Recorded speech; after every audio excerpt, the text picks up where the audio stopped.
제 영어 블로그와 유튜브에 여러모로 조언을 해주시는 분이 영어 쉐도잉 학습법의 문제점에 대해서 한번 다뤄보면 어떻겠느냐고 하셔서 이 문제에 대해서 한번 얘기를 한번 해볼게요. 사실 한번 꼭 다뤄보고 싶었던 주제이기도 했습니다. 쉐도잉 영어 학습법은 제가 예전 동영상 회화 중심의 영어 교육은 왜 반드시 실패하는가 여기서 한번 언급한 적이 있습니다. 저도 10년 넘게 학교에서 영어 공부하고 회화에 자신이 없어서 영어 회화 학원에 다녔지만 거기서 배울 게 너무 없었어요. 그래서 회화 학원 때려치우고 그때 마침 DVD가 막 보급되던 시기여서 미드 프렌즈 DVD를 구입해서 시즌 1부터 3까지 대사들을 모두 다 암기해버렸다고 했습니다. 쉐도잉도 하고 불경암송하듯이 막 줄줄줄 암기했어요. 그리고 그 과정을 통해서 영어 듣기와 영어 회화 실력이 굉장히 많이 향상되었습니다. 쉐도잉이 영어 학습에 도움이 되느냐고요? 예, 도움됩니다. 분명히 도움이 돼요. 미드 쉐도잉의 장점을 강조하시는 분들이 이런 말씀들을 많이 하세요. 10년 넘게 영어 공부해도 영어 듣기가 잘 안 됐는데 미드 쉐도잉 두세 달 하고 나서는 영어 듣는 귀가 뚫렸어요.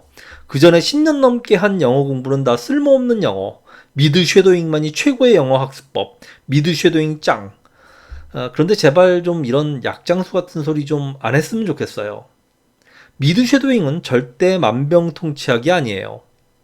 과연 10년 넘게 한 영어 공부가 영어 귀가 뚫리는데 전혀 도움이 되지 않았을까요? 저는 굉장히 많이 도움이 되었거든요.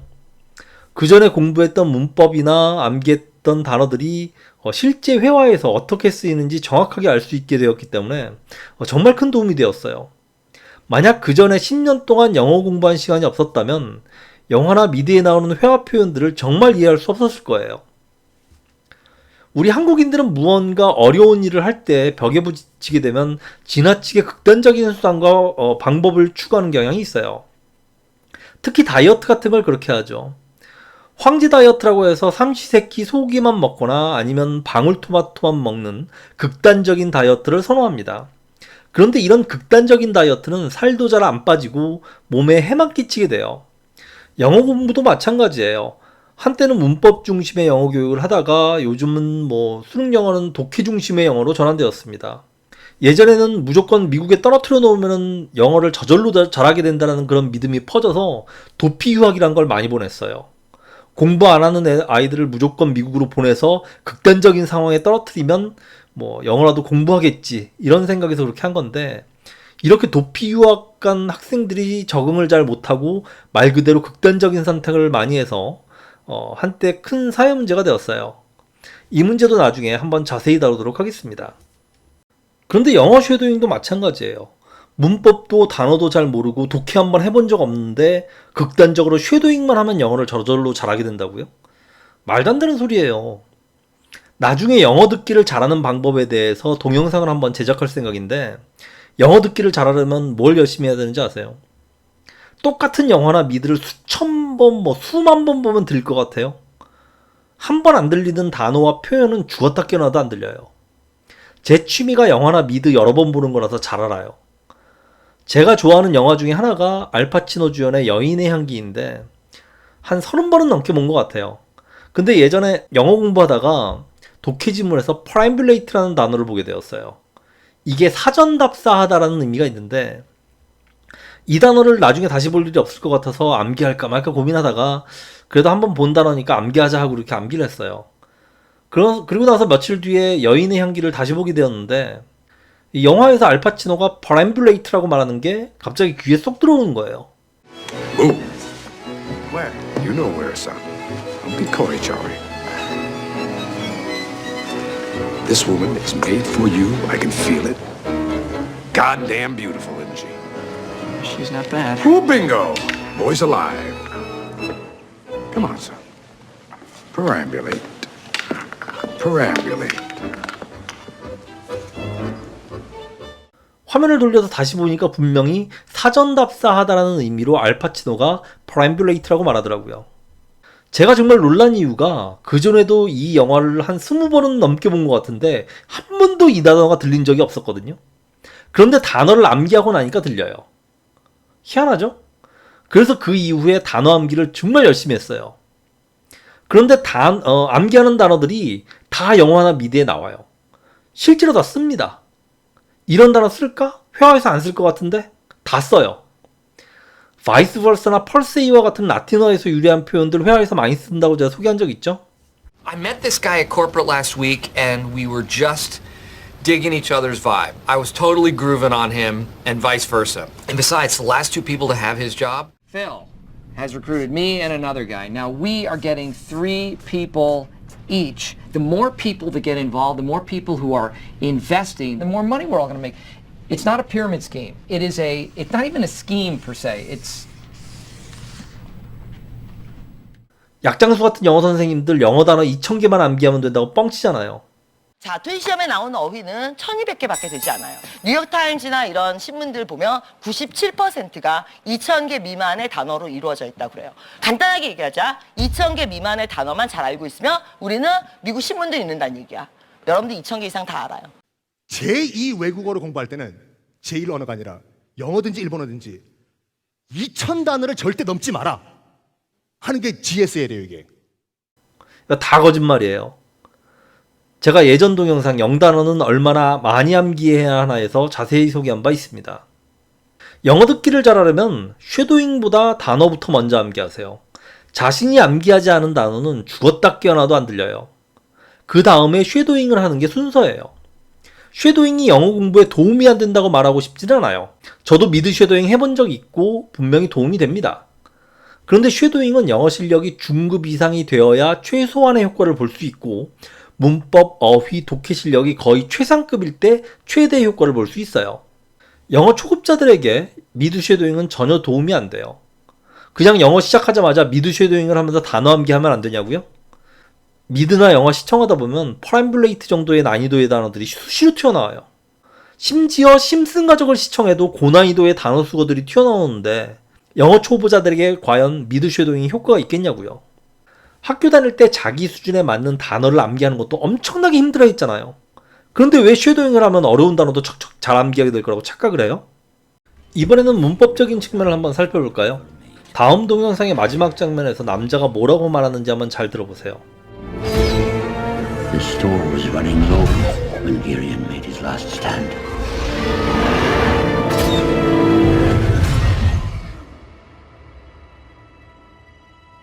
Had the aim of men been true that day, much would have been different. 잘 들으셨나요? 대사가 잘 들리고 듣자마자 한 번에 해석이 되시나요? 잘 안 들리셨다면 이번에는 영어 자막과 함께 다시 한번 시청해보세요.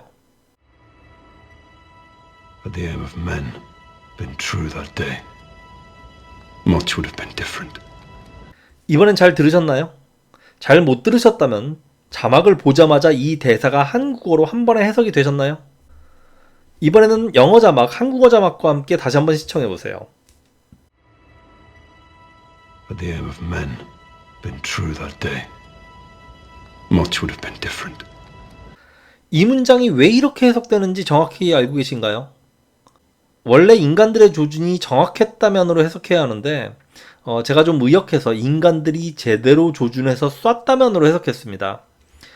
이 문장은 가정법 과거 완료 문장으로 가정법 과거 완료는 과거 사실의 반대를 가정한다고 하죠. 그런데 가정법 문장은 접속사 if를 생략하고 주어와 동사를 의문문어 순으로 도치시킬 수 있어요. 그래서 원래 if the aim of man had been true that day인데 여기서 접속사 if를 생략하고 동사인 had와 주어인 the aim of man을 도치시켜서 had the aim of man been true that day 이 문장이 나오게 된 거예요. 가정법 과거 완료를 이해하는 것도 결코 쉬운 일이 아니에요. 가정법 과거 완료를 이해하려면 먼저 영어의 12시제를 이해해야 하고 가정법의 의미, 가정법 과거, 가정법 과거 완료의 순으로 공부를 해야 돼요. 이렇게 공부를 해도 영어 초심자들로서는 막상 독해 지문에 가정법 과거 완료 문장이 나오면 척척 해석하기가 쉽지가 않아요. 그런데 거기다가 if도 생략되고 주어 동사가 도치되어 있다고 생각해 보세요. 이게 쉬울 수가 있나요? 그런데 이런 문장을 눈으로 보는 것도 아니고 귀로 듣는다고 생각해 보세요. 난이도가 더 올라갈까요? 내려갈까요? 게다가 이 문법이 어려운 이유가 뭐냐면은 독해에 잘 안 나와요. 사실 가정법 과거 완료도 독해 지문에 그렇게 자주 등장하는 게 아닌데 if 생략하고 주어 동사 도치된 문장은 더더욱 보기 힘들죠. 제가 이 장면을 스크랩해둔 이유가 영화나 미드의 대사에 이 문법이 등장한 제가 유일하게 들어본 문장이기 때문이에요. 저도 꽤 오래 영어를 공부하고 학생들을 가르쳤음에도 불구하고 아직도 영어에 있어서 부족한 점이 많다고 생각하는 사람입니다. 그래도 오랫동안 영어를 공부하다 보니까 독해에서 이 정도 난이도의 문장이 나와도 바로바로 해석할 정도의 실력은 돼요. 그리고 이 영화를 시청하는데 이 장면에서 순간적으로 이 대사를 한 번에 깨닫고 해석해버렸어요. 아, 그때 내 영어 실력이 많이 늘었구나 라는 그런 생각을 했습니다. 제가 이 정도 영어 실력을 쌓을 때까지 과연 어떤 과정을 거쳤느냐.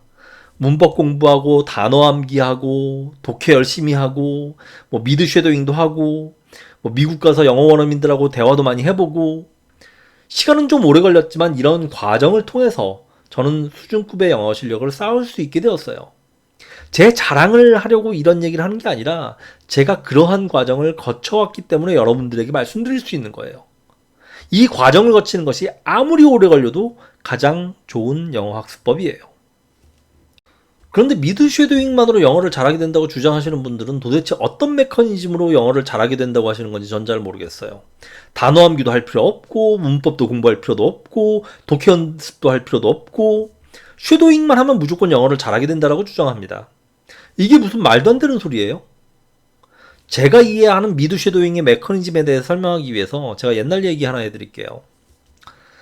옛날에 어떤 사찰에 돌 중에 한 명 있었대요. 글도 읽을 줄 모르고 그냥 절에 잡일이나 하는 그런 스님이었는데 주지 스님이 이제 천수경을 암송하는 소리가 너무 좋아서 매일매일 그걸 듣다가 나중에는 그걸 따라 읽게 되었더래요. 수리 수리 마 수리 수 수리 사바하 수리 수리 마하 수리 수수리 사바하 수리 수리 마 수리 수수리 사바하 호방내외 안희지 신지는 나무 삼만다 못다나. 지금 들으신 게 천수경인데 저는 불교 신자가 아니라서 잘 모르겠지만 불교 믿으시는 분들은 이 불경 외는 소리를 굉장히 좋아하시더라고요. 어쨌든 이 스님은 글을 모르니까 무슨 뜻인지도 모르고 주지 스님이 읽는 대로 그냥 막 따라서 읽은 거죠. 말 그대로 불경 쉐도잉을 한 거예요. 그렇게 수천만 번을 암송하다 보니까 결국에는 도를 깨달아서 신통력이 생기게 되었대요. 그래서 머리에 쓰는 삿갓을 배처럼 강에 띄우고 그걸 타고서는 이제 천수경을 낭낭하게 읊으면서 강을 건너가는 능력이 생기게 되었다는 거예요. 근데 어느 날 이 돌 중에 삿갓을 타고 강을 건너가는데 어떤 학식 높은 스님이 지나가면서 들어보니까 암송하는 천수경 내용 중에 틀린 부분이 있어서 불러서 고치라고 알려줬대요. 그런데 재밌는 게 그 이후부터는 강을 잘 건너가다가 그 틀려서 고친 부분만 암송하게 되면 물속에 퐁당하고 빠지게 되었다는 얘기예요. 제가 이전 동영상들에서 동양과 서양의 문화 차이에 대해서 여러 가지 면에서 많이 설명했잖아요. 서양은 전통적으로 언어뿐만 아니라 교육이나 학문적인 측면에서 메커니즘, 시스템을 중요하게 생각해요. 현상을 이해하기 위해서 해체하고 분석하고 연구하고 재구성하고 이러한 과정을 반복하면서 현상을 완전히 이해하고 나면 그 다음에 체득하는 과정으로 넘어가거든요. 가령 서양인들이 천수경을 공부한다고 하면은 천수경의 내용을 이해하는 데 중점을 둘 거예요. 필요하다면 한문을 공부할 것이고 각 문자와 구절이 가지는 의미를 이해하고 전체적인 의미를 파악한 다음에 천수경을 암송하는 과정으로 넘어갈 겁니다. 그런데 동양의 전통적인 학습 방식은 천수경을 그냥 암송하는 거예요. 100번이고 1000번이고 10,000번이고 뭐 수천만 수억만 번이고 무조건 암송하는 겁니다. 언제까지? 도를 깨달을 때까지. 그러니까 메커니즘이나 시스템보다는 지극한 정성을 중요하게 생각해요. 지성 또는 뭐 치성이라고 하죠. 도를 못 깨달으면 치성이 부족해서 그런 거예요. 천수경을 막 읽다 보면은 어느 순간 도를 깨닫는 거 아니겠어요? 미드 쉐도잉도 역시 막 하다 보면 어느 순간에 뭐 가정법, 과학 원리, if 생략하고 주어 동사 도치시키는 저런 어려운 문법을 저절로 깨닫게 된다라고 하는 거랑 뭐가 달라요? 미드 쉐도잉만으로 영어를 마스터할 수 있다면 천수경 쉐도잉만으로 천수경을 이해할 수 있어야 정상이죠. 혹시 알아요? 삿갓 타고 강을 건너갈 수 있게 될지? 제가 동양을 비하하려고 이런 얘기를 하는 게 아니에요. 제가 이전 동영상 문법 용어를 공부해야 하는 이유에서 언급했지만 지금 대학에서 배우는 학문의 99.9%가 서양에서 비롯된 것들이에요. 이 동영상에서 제가 동양인들은 추상적 개념들을 잘 이해하지 못하고 이해하는 것을 거부하기 때문에 과학적, 학문적으로 획기적인 발전을 이룩할 만한 새로운 추상적 개념들을 만들어내지 못한다고 설명한 바 있습니다.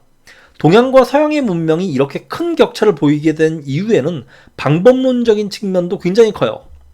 동양인들에게든 서양인들에게든 외국어 공부하는 것은 정말 힘든 일이에요. 쉬운 일일 수가 없죠. 그런데 서양인들은 아무리 힘들어도 학문적인 분야에 있어서 웬만하면 정석의 틀에서 벗어나지 않아요. 전반적인 경향이 그렇다는 거예요. 서양에도 사이비 있고 이상한 애들 많죠. 그런데 동양의 경우 조금만 어려워도 정석의 틀에서 벗어나려는 경향을 많이 보여요. 꼼수를 많이 찾죠. 미드나 영어를 활용한 영어 공부는 정말 좋은 방식이에요. 최대한 활용하세요. 저 어렸을 때 영어 공부할 때는 학교에서 문법을 공부하고 단어를 암기해도 이게 회화에 어떻게 적용되는지 전혀 알 방법이 없었어요. AFKN이나 이따금 빌려보는 비디오가 영어로 말하는 걸 들을 수 있는 전부였습니다. 그런데 지금은 학교에서 배운 문법이나 어휘, 영어 표현들이 회화에서 어떻게 쓰이는지 거의 즉각적으로 확인할 수 있는 시대예요. 가령 제가 어렸을 때 학교에서 리마인드 A of B라는 문법을 배웠는데 원래 사형식 문장에서 간접 목적어와 직접 목적어 사이에 아무것도 들어가지 않잖아요. 근데 특이하게 이 리마인드를 비롯한 inform, tell 등 뭔가 정보를 알려준다는 의미의 동사들은 간접 목적어와 직접 목적어 사이에 전치사 of가 꼭 들어가요. 그리고 you remind me of your father를 예문으로 배웠어요. 그런데 예문까지 이렇게 배워도 실제 회화에서 이런 말을 쓰는지 알 수가 없잖아요. You remind me of your father. 당신은 나에게 당신의 아버지를 상기시킨다. 이런 표현을 실제 회화에서 쓰는지 어떻게 알아요? 그런데 나중에 영화나 미드를 통해서 보니까 정말 이런 표현을 쓰더라니까요. Even a blind man could see it. Now you remind me of Dad. You know, you remind me of my father. I hated my father. 그러면 이걸 영어 수업 시간에 문법이나 독해를 통해서 공부하고 나서 실제 회화에서 어떻게 활용되는지 한번 확인해 봐라. 이런 식으로 이 표현을 익히는 게 효율적일까요? 아니면 난 이런 영어의 문법을 너에게 가르쳐 줄 생각이 전혀 없으니 미드 쉐도잉을 하다가 네가 저절로 깨달으라고 하는 게 효율적일까요? 영어를 공부하다 보면은 한국어의 관점에서 정말 이해하기 힘든 문법들이 많아요. 왜 나 머리 잘랐을 I cut my hair라고 안 하고 I had my haircut이라고 하지? had가 뭐야? 동사 have는 원래 가지다라는 뜻 아니야? 왜 I have no house to live가 아니라 I have no house to live in이야? 뒤에 쓸데없이 in은 왜 붙는 거지? something to write on, something to write with, on하고 with는 왜 꼭 붙어야 하는 거야? 제가 이전 동영상에서 영어에 이런 문법들이 왜 있는지 다 설명했던 내용들이죠. 영어에는 문법을 제대로 공부하지 않는 한 한국어의 관점에서 이해 안 되는 표현들이 굉장히 많아요. 이런 의문점들을 안고 그냥 무작정 미드 쉐도잉을 하는 게 과연 효과적인 영어 학습 방법일까요? 아무리 생각해봐도 먼저 영단어를 암기하고 문법 공부하고 독해 연습하고 그리고 뉴스위크나 뉴욕타임즈 정도 무리 없이 읽고 해석할 정도의 실력이 되었을 때 미드 쉐도잉으로 넘어가는 게 맞는 순서라고 생각해요. 물론 미드 쉐도잉을 주장하시는 분들은 아니다, 미드 쉐도잉이 먼저다 이렇게 말씀하시겠죠. 그런데 그렇다면 차라리 불경 쉐도잉을 하는 편이 낫다니까요. 주지 스님의 목탁 비트에 맞춰서 불경 쉐도잉 하세요. 그게 훨씬 나아요. 참고삼아 말씀드리자면 제 문법 동영상들은 거의 대부분 저렇게 미드와 영화에 나오는 표현들과 연관해서 설명하고 있습니다. 미드나 영화를 통해서 학교에서 배운 문법이 어떻게 활용되는지 확인하면서 영어를 공부하고 싶으신 분들은 제 동영상 문법 강의를 꼭 한번 확인해 보시기 바랍니다. 오늘 동영상 내용 여기서 마치도록 할게요. 오늘 내용이 재밌었거나 여러분의 영어 공부에 도움이 되셨다면 잊지 말고 추천 및 구독 버튼 눌러주세요. 시청해주셔서 감사합니다.